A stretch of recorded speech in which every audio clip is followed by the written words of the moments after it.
Wow, dude.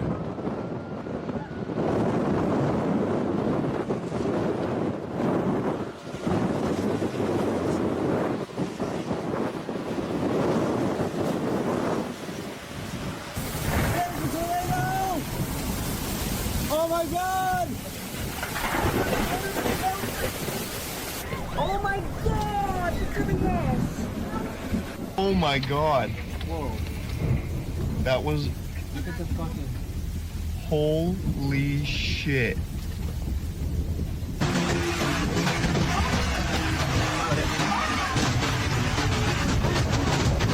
I stepped out on the porch, didn't realize how bad it was, and there was big hail coming down, and I just felt the wind, so I closed the door, I laid down on my floor, and within about 30 seconds, it just shattered.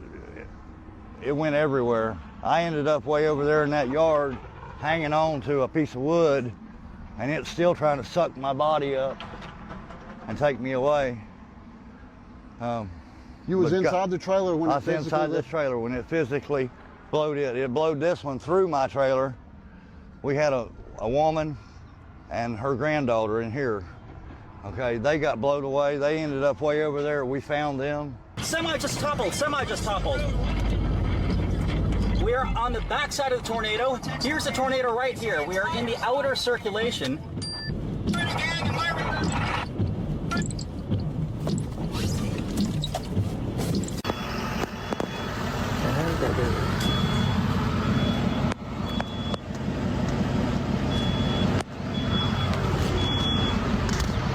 That's crazy. Huge tornado, quarter-mile wide, right in front of me. This is in Tennant, in southwest Iowa. Tornado emergency in effect. Tornado emergency. Seek shelter now.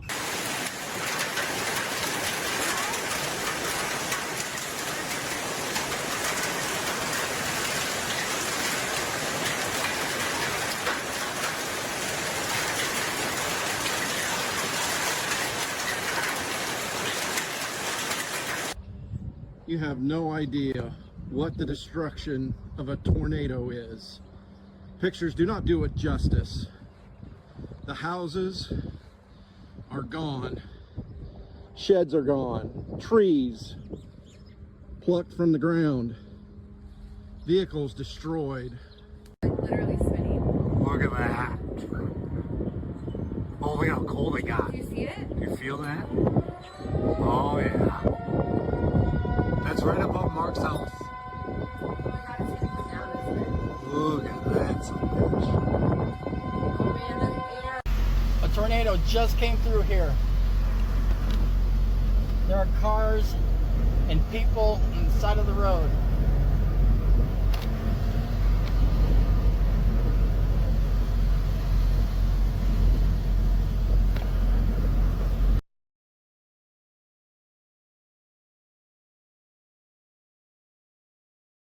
Hey, look! There's a tornado, yep. Office.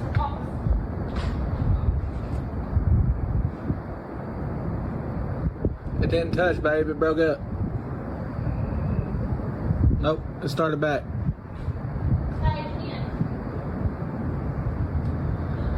Oh my gosh, that's it.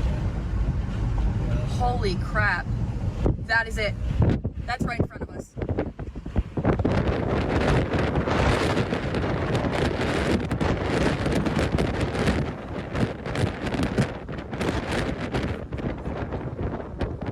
Path of destruction in the heartland. Homes destroyed in Pittsburgh County, Oklahoma. A drone capturing the extent of the devastation. Homes flattened, and those still standing had their roofs torn off. A lot of damage from the tornado. An entire neighborhood barely recognizable. Debris scattered across fields. This camper picked up and tossed. Trees taking down power lines and slamming into homes and cars. Lightning striking this police car in Newcastle, Oklahoma. Luckily, the cruiser was empty and no one was injured. It's been nearly a week of severe storms across the nation. Almost 2,000 severe storm reports in all. Deadly tornadoes across multiple states killing more than 24 people, destroying thousands of homes.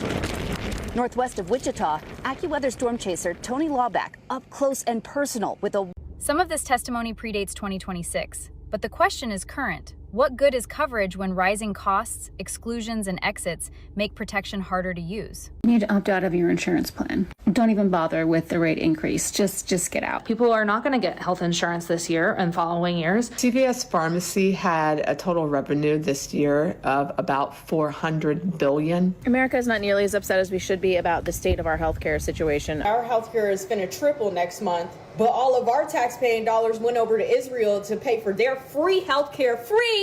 I think these health insurance companies are banking on Americans being too afraid to go uninsured. So many people that work within the insurance industry said cancel it. They confirmed that it's a racket. I'm a doctor and I'm really concerned about what's going on with healthcare premiums and healthcare insurance right now. A second mortgage on a home somewhere. Instead, I get access to health insurance that will cover my family after we pay another $10,000 per individual or $20,000 per family in our out-of-pocket, like our deductible. So if you add that up, that is what, $36,000 a year plus an additional $10,000 to $20,000 in potential payments that we will be making out of pocket. I pulled the trigger. I canceled my ACA healthcare starting at the first of the year, and I am moving forward with a health share for our family. We decided on Zion over New Health, just simply because there's more people involved in that. Even though I liked New Health better, this is just my first foray into this world, and I kind of wanted to have the security of a share that had lots of members. And then we also have another friend that is using Zion too. So that is what we are doing. I cannot believe that I canceled my health insurance. Like I said, it was going up to $2,500 a month for a family of 4, healthy, no problems, nothing. Me, my husband, and 2 kids. So rather than that, we are now doing, I think it's the 2,500 IUA, and it's something like $380 a month. And hopefully we never have to use it and we continue being really healthy. Because this is insane. I cannot believe how stressful this has been. I cannot believe that this is America. I mean, I can completely believe it, like, duh. But it's just so insane. And I've been so traumatized by dealing with health insurance over the last, 4 years between 2 pregnancies and births. I swear, if the unlikely event that I ever got pregnant again, we would be going to any other country nearby to have this baby. In 2026, the real comparison is not premium versus nothing. It is premium, deductible, denied care, uncovered risk, and what a family can still absorb. I had a meeting with my insurance lady for open enrollment just for her to tell me that my premium was going up from $469 to $2,200 a month.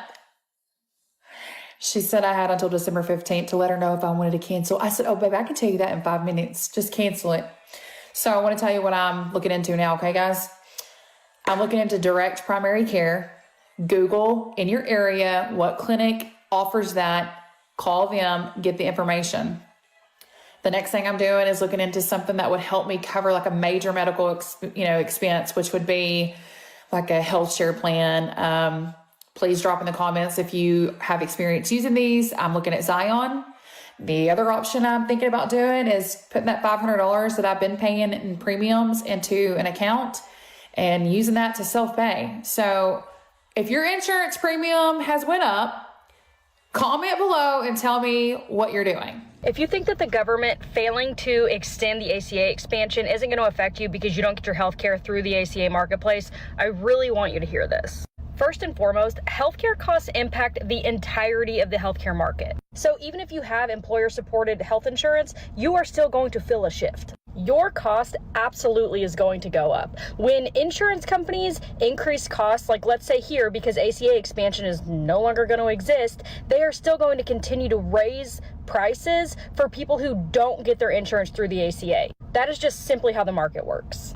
And as people can no longer afford their insurance premiums, they're going to start dropping their coverage, which means insurance companies are going to raise everyone's premiums to make up for that loss. And for those people who do keep their policies, that means that they are spending much, much more for the same exact thing, meaning that they are going to have less expendable income on other things, which is going to have an immediate and direct impact to the economy, especially your local economy. And now that people will no longer have access to preventative care, they'll be turning to emergency rooms a lot more often, which obviously is significantly more expensive. And if they don't have the money, then it doesn't get paid, and the healthcare companies and the hospitals and everyone involved will continue to raise their prices to make up for that loss. Also, obviously, ER times, which are already insane, will continue to get worse and worse, which will lead to more and more burnout for healthcare professionals. So keep all of this in mind when your premiums or your cost of healthcare, any healthcare related expenses, continue to go up and up and up. And don't forget that when it's time to vote in 2026 or 2028 for your state senator. Because in Oklahoma, James Lakeford and Mark Wade Mullins voted against this, voted against expanding or continuing the ACA expansion. So did we all just move on from our health insurance premiums skyrocketing? The deadline is in 3 days for us to pick if we want to have health insurance for next year or not, if you're self-employed like me, or if you're using these subsidies like millions of other people. Saw there was some votes in the government yesterday. Of course they didn't pass, and I guess that's it. I guess this is just what we pay now. When I tell my friends outside of this country what I'm about to be paying a month for health insurance, they're just shocked. Some of them are telling me what I pay in a month, they don't even pay in a year. I have a very strong feeling that a lot of people are just going to say, I can afford health insurance, which, you know what, I totally get, because who can? But what happens is if no one pays health insurance, I think then everyone else's health insurance premiums go up, right? If someone like in the know could explain this better to me, because I don't know. The way I understand it is this is not a good thing. Less people are going to go to the doctor. They're going to show up to ERs more sick than ever. There's going to be longer ER wait times. That's going to push the prices up of going to the hospital. I think this is the beginning of a tailspin, because as it stands right now in the United States, millions of people are forced to make a decision within the next 3 days, pay an exorbitant amount of money a month for health insurance, and most of the time for a plan that is not helpful, or just go without it and roll the dice. Just opened today here in Oklahoma, and I just went and looked up my current plan, and it's going up by 160%. I can't afford that. We knew this was coming. I don't know why I'm surprised. It was just shocking to see it in black and white. 160%. So I knew this was very likely, but I'm not going to have health care next year. I'm 57, I'm healthy, but all I can afford is the catastrophic care. This is the richest country in the world. But my government doesn't care about me. My government doesn't care about my health care. Again, I knew this. I'll make a longer video later when I can deal with it. But yeah, reality set in. I found out today from the marketplace that instead of paying $650 a month for health insurance for my son and me, I'm now going to be paying, with my current plan, $1,151 and some cents per month for my monthly premium. And my deductible is increasing from $1,500 to $4,000. I'm self-employed, so I don't have the option for employer health insurance. And I'm a single mother, so I don't have a spouse I can get health insurance from. And you would think if monthly premiums are doubling, surely my pay would also double from the health insurance companies. But unfortunately, that isn't how it works. I just got out of the hospital on Tuesday, and it's my Aetna app is saying that I had a prior authorization request for my hospitalization that was denied. And I'm wondering why, because my kidneys were failing, so. Hello? Yes, I'm checking. Okay. So the denial reason was that you didn't meet the requirements for coverage. I mean, I wasn't really even given a choice to be hospitalized. I mean, you know how that goes, right? You go into the hospital, they tell you you're sick, you have to spend the night, right? I see here that there is a peer-to-peer offer that is an opportunity to the provider contact and schedule a peer-to-peer and provide all the necessary information about the medical necessity. Okay. Is that like already scheduled, or is that something I have to try to arrange? So that is the doctor. So if I went into an emergency department and I was admitted to the hospital, I saw like 8 doctors. Who's the doctor that does the peer-to-peer? He is the provider on the authorization, so he is the one who needs to make the peer-to-peer. Okay, I'll see if I can fit. He's a hospitalist, so I mean, he doesn't work at the hospital full time. So I mean, I have no way to contact him. Is it a nurse that makes this decision? Yeah, in this case, is the peer-to-peer option. So a nurse never looked at this?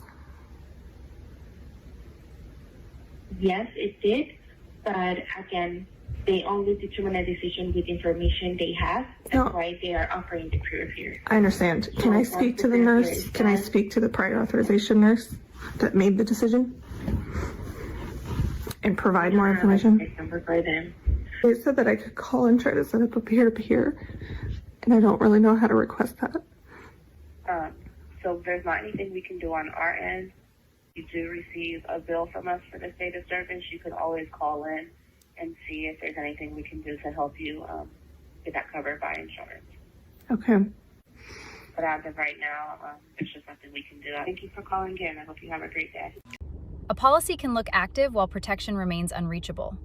Delays, appeals, exclusions, and unaffordable bills reveal the widening gap between being insured and being covered. 2025, I've seen a lot of people are considering that for this year. I know that prices are jumping up, and I know that's really scary. Let me tell you what we did. Let me give you just a few tips that will make your life easier if you decide to go this route. Step number 1 is find a direct primary care clinic in your area. We pay $265 a month for all 7 of the people in my family to have direct access, 24-hour text access, call access. All of our visits are covered. Telehealth is covered. Yearly labs are covered. Basic testing is covered.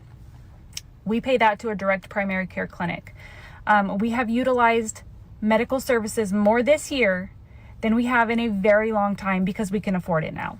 Another thing that I think is really important is to shop around for the best prices. If you know something coming up that you need to have done, there is actually a law where hospitals are required to show transparent pricing on their websites. Every single hospital in the US is supposed to have a tool on their website where you can calculate your estimated costs. And if you are self-pay, you usually get a drastic discount. So look for those cost estimator tools at your local hospital so that you can see which area you're going to find the best pricing in. Obviously, if you're in a rural area, you are probably going to be a little bit more limited. But bigger cities are probably going to have a lot more competitive pricing, and you can kind of shop around for where you're going to have your procedure done. Another tip, and this might sound silly, but be healthy. Make healthy choices. Eat well. Stay hydrated. Obviously, emergencies come up. We have not had anything super severe happen. We have had medical issues come up. We have done self-pay for all of them so far. But if catastrophe strikes, there is help and there are options. Hospitals offer assistance. You can use Care Credit, which is a credit card with 0 interest as long as you pay it off within a certain amount of time.